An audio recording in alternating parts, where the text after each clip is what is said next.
Okay, I'm back again. I'm continuing with my testimony. The last bit of my testimony was a voice note, and I'm being brave. I've just colored my hair, and yeah, I decided that I'll do a bit of a video. So, when you got to the last part of my testimony, my mother had just married her second husband, who turned out to be very abusive physically. Thank goodness it was never sexual abuse, but it was hitting and being thrown across the room. And I had to defend my mother a lot. I had to look after my two little brothers.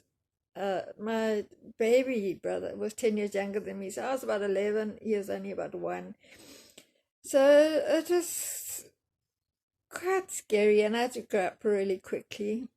Basically felt like my mother couldn't cope, so I had to look after her. I had to look after my brothers, and so at a certain stage, when I was about standard 6 or 7, which is at the age of 13 or 14, I started drinking and smoking and hanging out at the local bars and pubs. There was a local bar where we used to go play pool, um, just up the road from my place, Hyde Park Hotel, which was even at the time very sleazy, even though it was a very upmarket area. And we'd hang out there and drink and listen to the one-man band, and that's where I got to know most of my music, and which the music I still love. And it just became a normal thing to go there after school, change in the toilet into normal clothes, and hang out there until sometimes late at night, walk home. And I was given a lot of freedom, because, most of the time my parents didn't know or care really what I was up to. And yeah, so that is when I started drinking and smoking. So this carried on. My mom eventually divorced this guy when I was about 15, because I said to her, I am not putting up with this anymore, I'm going to move out. And she also just eventually just couldn't deal with it. So she divorced him. Um, I carried on being rebellious. I was a rebellious person anyway, that's my nature. And when I was about 19, she met and remarried another guy. He turned out to be physically abusive too, but that's another story. When I was about 18, I met a guy who I fell in love with. I moved in with him. I lived with him for 2 years. I wasn't on contraception, so I went to the doctor after about a year and a half, and the doctor told me that basically there's something wrong with my hormones. I won't be able to have children unless I have special medication, unless I have treatments. Because by that time, I'd also only had about 2 or 3 periods by the time I was 19. So there was obviously something wrong with my insides, my hormones, whatever. So after a while, the relationship wasn't working. I started working as a receptionist at a fancy company in Sandton. And I met this wealthy, funny, clever guy, a lot older than me, the same age as my mother. The first night I slept with him, which was, I think, our third date, I felt pregnant. I didn't realize I was pregnant until I was about 4.5 months, because I started getting cramps, and so I went to the doctor and he said, "You're pregnant." And so I was really excited. I went and I told him, and he was excited, and so we decided we're going to get married. And about this time, his ex, he had broken up for just before I'd met him, came to him and said that she's pregnant. So yeah, just quite an interesting situation. She was 3 months pregnant when I felt pregnant. So my son has a half sister who is 3 months older than him.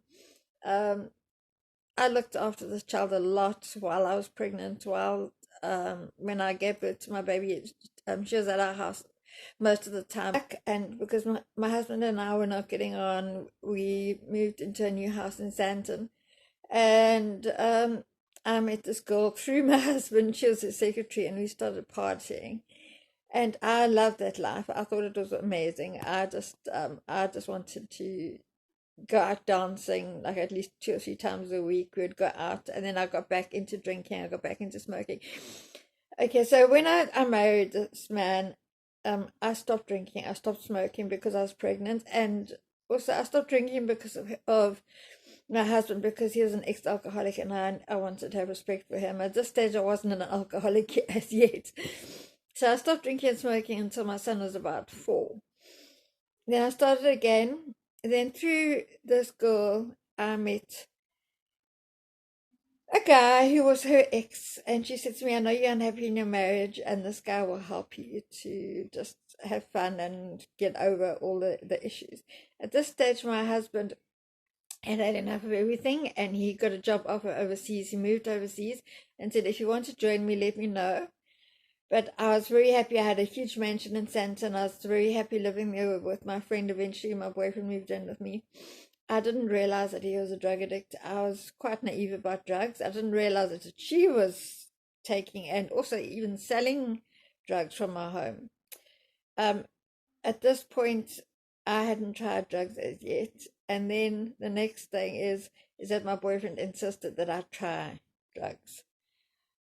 The first few times I didn't feel anything at all. It was crack cocaine, and you smoke it. It's more addictive than sniffing cocaine, and that was my first drugs.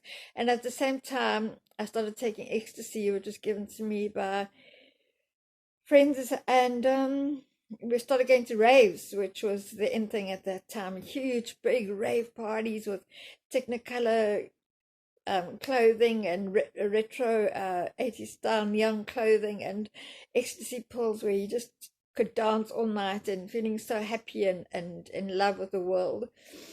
So between the ecstasy and the crack cocaine, I became very addicted to drugs, and within the space of 6 months, I was a complete drug addict.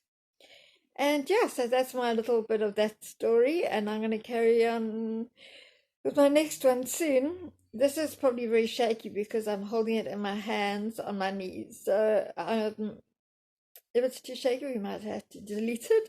But otherwise, yeah, I'll be chatting to you again soon. So during all this time, the Lord has looked after me, even before I was saved. But I will bring that up again in the next video. Okay then. Goodbye for now. Welcome to the planet.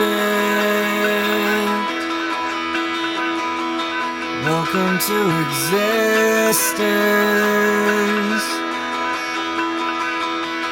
Everyone's here. Everyone